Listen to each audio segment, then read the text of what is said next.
आज की वीडियो में मैं आपसे बात करने वाली हूँ आश्विन मास के शुक्ल पक्ष की एकादशी के विषय में।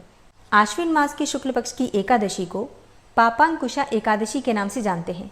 शास्त्रों के अनुसार इस एकादशी का व्रत धारण करने से 1000 अश्वमेघ यज्ञ करने का फल प्राप्त हो जाता है। 1000 सूर्य यज्ञ करने के बराबर फल मिलता है। तो इसके प्रभाव से साधक के जीवन में खुशहाली बनी रहती है, सुख समृद्धि बनी रहती है। इस दिन भगवान विष्णु के पद्मनाभ रूप की पूजा करने का विधान है। पापांकुशा एकादशी दशहरा के एक दिन बाद मनाई जाती है।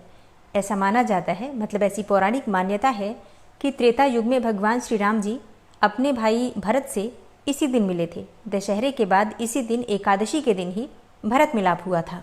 इसलिए पापांकुशा एकादशी अत्यंत ही शुभ मानी जाती है। ऐसी शास्त्रीय मान्यता है कि मनुष्य कठिन तपस्या करके जिस फल की कामना करता है वह पापांकुशा एकादशी के दिन शेष नाग पर शयन करने वाले श्री विष्णु भगवान की आराधना करने मात्र से ही प्राप्त हो जाता है। इस व्रत को नियम पूर्वक धारण करने से 3 पीढ़ियों के पापों से मुक्ति मिल जाती है, मोक्ष की प्राप्ति होती है और चंद्रमा के बुरे प्रभाव को भी रोका जा सकता है। इस व्रत को धारण करने से शुभ फलों की वर्षा होने लगती है। मनुष्य को यमलोक का दुख नहीं भोगना पड़ता। वैकुंठ धाम में श्रीहरि के चरणों में स्थान मिलता है। शास्त्रों के अनुसार जो व्यक्ति इस व्रत को धारण करता है उसे तो इसका फल मिलता ही है। इसके अलावा मातृपक्ष और पितृपक्ष के 10-10 पितरों को यमलोक से वैकुंठ लोक में स्थान मिल जाता है। इस एकादशी का व्रत करने से पापों से रक्षा हो जाती है। पापों के फल समाप्त हो जाते हैं। मनुष्य के कायिक, वाचिक, मानसिक जो भी पाप कर्म होते हैं, चाहे इस जन्म के हों या पूर्व जन्म के हों, सभी संचित पाप कर्म समाप्त हो जाते हैं। तो अगर आप एकादशी का व्रत करते हैं तब तो अत्यंत ही श्रेष्ठ है। लेकिन मान लीजिए कि किसी कारणवश आप व्रत नहीं भी कर पाते हैं तो भी आपको आज के दिन विधि विधान से भगवान श्री हरि विष्णु की पूजा करनी चाहिए, मंत्रों का जप करना चाहिए, तामसिक चीज़ों का त्याग करके और सात्विक आहार लेना चाहिए। तो इतने मात्र से भी भगवान श्री हरि विष्णु की असीम कृपा के पात्र आप बन जाते हैं। और अब जानते हैं कि एकादशी की तिथि कब प्रारंभ हो रही है, कब समाप्त हो रही है, व्रत हमें कब धारण करना है और पारण का शुभ मुहूर्त क्या है। देखिए, एकादशी की तिथि प्रारंभ हो रही है 13 अक्टूबर को सुबह 9:08 पर और समाप्त हो रही है 14 अक्टूबर को सुबह 6:41 पर। एकादशी का व्रत सूर्योदय कालीन तिथि के अनुसार ही रखा जाता है।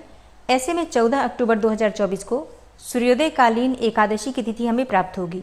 तो सूर्योदय कालीन तिथि के अनुसार 14 अक्टूबर 2024 को पापांकुशा एकादशी का व्रत हम धारण करेंगे।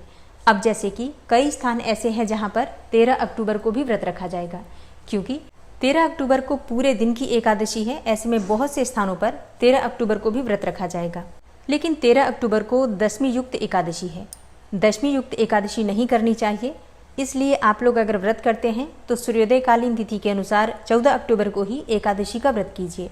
अब बात करें पारण के शुभ मुहूर्त के बारे में, तो देखिए, जैसा कि मैंने आपको पहले ही बताया, बहुत से स्थानों पर 13 अक्टूबर को भी व्रत किया जाएगा। जैसे कि कई लोग अलग अलग संप्रदायों से जुड़े हुए हैं, तो अपने संप्रदाय के अनुसार, अपनी गुरु परंपरा के अनुसार आप अपना व्रत धारण कर सकते हैं जिस दिन भी आपके यहाँ किया जा रहा है। अब ऐसे में अगर आप 13 अक्टूबर को व्रत कर रहे हैं तो आपके व्रत का पारण होगा 14 अक्टूबर को।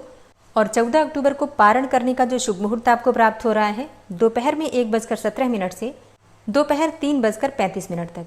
ऐसा इसलिए क्योंकि हरिवासर की समाप्ति के बाद ही व्रत खोला जाता है और हरिवासर की समाप्ति हो रही है सुबह 11:56 पर 14 अक्टूबर को। तो इसके बाद ही आप अपना व्रत खोल सकते हैं। ऐसे में 1:17 से 3:35 तक आपके व्रत खोलने का शुभ मुहूर्त है। अब ऐसे में आपका 2 दिनों का व्रत तो वैसे भी हो गया, तो आप 14 को ही व्रत करें, ज़्यादा श्रेष्ठ होगा। और जो भक्त 14 अक्टूबर को व्रत धारण कर रहे हैं एकादशी का, उनके लिए व्रत खोलने का शुभ मुहूर्त होगा 15 अक्टूबर 2024 को। तो पारण का शुभ मुहूर्त आपको प्राप्त हो रहा है सुबह 6:23 से सुबह 8:41 तक। और यहाँ आपकी जानकारी के लिए बता दूँ, द्वादशी तिथि का प्रारंभ हो रहा है 14 अक्टूबर को सुबह 6:41 पर और द्वादशी तिथि समाप्त हो जाएगी 15 अक्टूबर को सुबह 3:42 पर। तो ब्रह्म मुहूर्त में ही द्वादशी तिथि समाप्त हो जाएगी। इसके बाद त्रयोदशी तिथि लग जा रही है। तो ये जो एकादशी होगी 14 अक्टूबर को, जब हम एकादशी का व्रत करेंगे तो इसमें हमें त्रिस्पृशा एकादशी का फल प्राप्त होगा। ठीक है, मतलब तीनों तिथियां एक साथ मिल रही हैं, एकादशी, द्वादशी और त्रयोदशी। और ऐसे में इस एकादशी का जो फल होता है बहुत अधिक प्राप्त होता है। लेकिन हाँ, व्रत खोलने का जो शुभ मुहूर्त है उसे नोट करके रखिए। शुभ मुहूर्त में अगर आप अपना व्रत खोलते हैं तभी आपके किए गए व्रत का संपूर्ण फल प्राप्त होता है। जो भक्त एकादशी का व्रत करते हैं, दशमी तिथि के दिन से उन्हें सात्विक भोजन लेना चाहिए, आचार विचार व्यवहार शुद्ध रखना चाहिए। ऐसे में अगर आप 13 अक्टूबर को व्रत कर रहे हैं तो आपके लिए दशमी तिथि के नियम का पालन होगा 12 अक्टूबर को, और जो भक्त 14 अक्टूबर को व्रत कर रहे हैं वो 13 अक्टूबर को दशमी तिथि के नियम का पालन करेंगे। और हाँ, इसमें कई भक्त होंगे जो कि कहेंगे कि हम दोनों दिनों का व्रत करना चाहते हैं, तो ये आपकी अपनी इच्छा है, आप चाहें तो बिल्कुल कर सकते हैं, कोई दोष नहीं है। एकादशी के दिन भगवान श्री हरि विष्णु का ध्यान करके उनकी पूजा आराधना करने से सभी प्रकार की कामनाएं पूर्ण हो जाती हैं, समस्त प्रकार के पाप समाप्त हो जाते हैं। इस दिन भगवान विष्णु का अभिषेक पंचामृत से करें, पीले वस्त्र धारण करवाएं, पीले पुष्प अर्पित करें, पीले फलों का भोग लगाएं और भगवान को तुलसी पत्ता अवश्य अर्पित करें।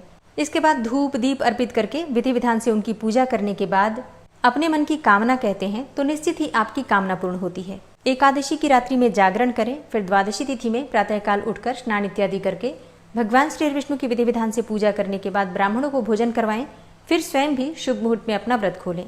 इस प्रकार से दशमी से द्वादशी तक अगर हम नियम पूर्वक व्रत का पालन करते हैं तो एकादशी व्रत का संपूर्ण फल भी हमें प्राप्त होता है और किसी भी प्रकार की परेशानी हो मुक्ति मिल जाती है, क्योंकि भगवान श्री हरि विष्णु की कृपा हमें प्राप्त हो जाती है। दोस्तों, पापांकुशा एकादशी की संपूर्ण पूजा विधि और व्रत की कथा आने वाली वीडियो में आपको मिलेगी, तो चैनल से जुड़े रहिए ताकि सभी जानकारी आपको सही समय पर प्राप्त हो। मिलती हूँ मैं आपसे अगली वीडियो में, तब तक के लिए जय श्री राधे।